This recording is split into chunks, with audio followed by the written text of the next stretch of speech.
Hello बच्चों, let us read the question. Question says let gx is equal to 0 to integration 0 to x ft dt, where f is such that 1 upon 2 is less than equal to ft is less than equal to 1 for t belongs to 0, 1 in closed interval, and 0 is less than equal to ft is less than equal to 1 upon 2 for t belongs to 1, 2 in closed interval, then g2 satisfies the inequality.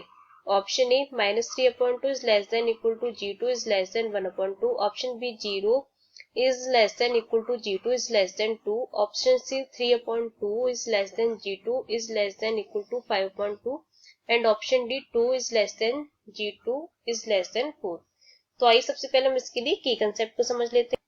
की concept, तो हम यहाँ पे इस question को solve करने के लिए एक प्रॉपर्टी का यूज करेंगे डेफिनेट इंटीग्रल की। तो वो प्रॉपर्टी क्या होती है, जैसे हमारे पास ये है limit a to b gx dx is equal to, तो इसे हम ब्रेक करके क्या लिख सकते हैं, जैसे a यहाँ पे हो जाएगा हमारा a to c gx dx plus फिर c to b gx dx, और जो c होगा वो a और b के बीच में ही लाई करेगा। तो इस तरह से हम लिमिट्स को ब्रेक कर सकते हैं। तो अब हमें यहाँ पे क्वेश्चन में क्या गिवन है, gx is equal to 0 to x ft dt। तो और हमें यहाँ पे g2 की वैल्यू देखनी है, मतलब इसकी इनइक्वालिटी देखनी है।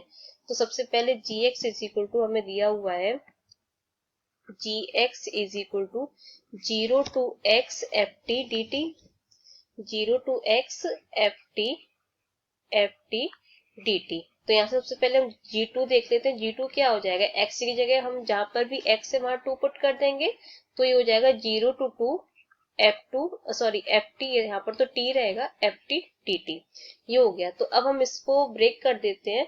तो g2 इज इक्वल टू क्या हो जाएगा, हम इसे ब्रेक कर सकते हैं 0 से लेके 1 तक ft dt, फिर जो दूसरा आएगा प्लस 1 टू 2 ft dt ये हो गया, और जो 1 है वो 0 और 1 के बीच में लाई कर रहा है।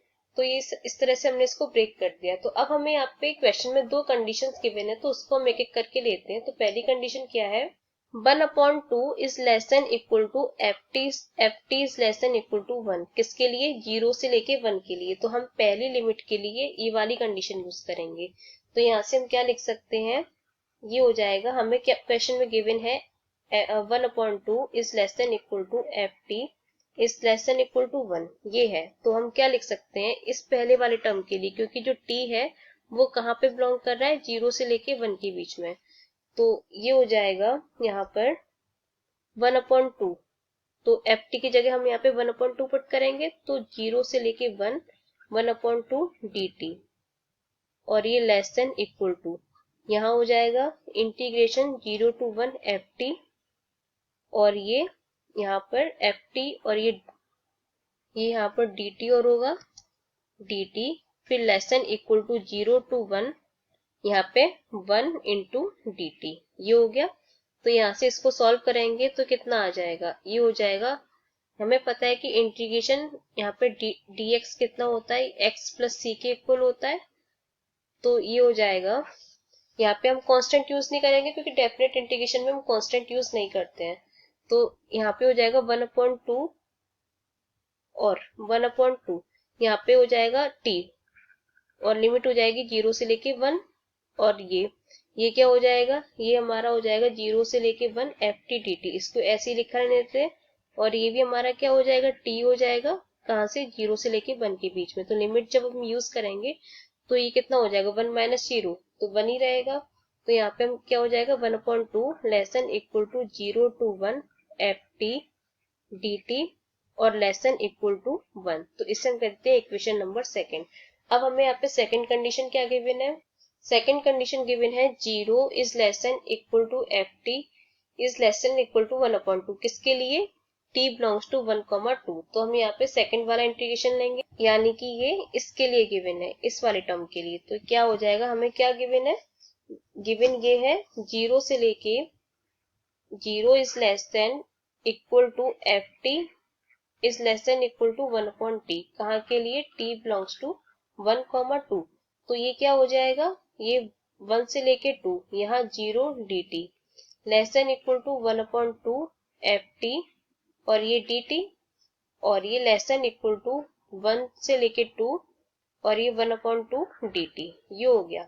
तो ये तो हमारा 0 ही हो जाएगा। ये 1 से लेके 2 ft dt और यहाँ से लेस देन इक्वल टू, इसकी वैल्यू कितनी हो जाएगी 1/2 हो जाएगी। तो इसको हम बोल देते हैं इक्वेशन नंबर सेकंड। अब यहाँ से from equation first and second, from equation first and second दोनों को हम ऐड कर देते हैं।